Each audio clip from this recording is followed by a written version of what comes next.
ప్రత్యక్ష యుద్ధంలో గెలవలేనప్పుడు పరోక్ష యుద్ధమే, అంటే దొంగ దెబ్బతీయడమే, మధ్యలో మిలిటెంట్లను పెట్టి దెబ్బతీయడమే, తీవ్రవాదులను పెట్టి దెబ్బతీయడమే. మన దేశం మీద పాకిస్తాన్ సుదీర్ఘంగా అనుసరించినటువంటి వ్యూహం నుండి నేర్చుకున్నటువంటి పాఠం అనుకుంటా అన్ని దేశాలు ఫాలో అవుతున్నట్టునే.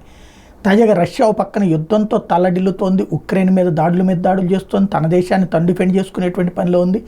ఇలాంటి దశలో వచ్చేటప్పటికి రష్యాకు సంబంధించినటువంటి కీలకమైనటువంటి వాళ్ళు హత్యకు గురవుతూ ఉండటం అన్నటువంటి సంచలనం సృష్టిస్తోంది.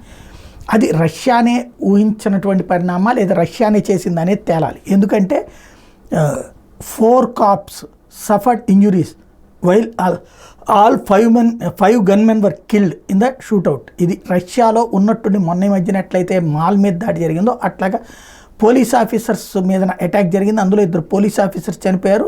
అదే సందర్భంలో అది కూడా ఎక్కడ కరాచీ దగ్గర చెక్ పాయింట్ దగ్గర జరిగింది. అక్కడ ఉన్నటువంటి కరాచీ చెక్ పాయింట్ దగ్గర జరిగింది. ఇది ఓవరాల్గా చూస్తే ఈ వ్యవహారానికి సంబంధించి రష్యా కీలకమైనటువంటి అడుగులు వేస్తోంది.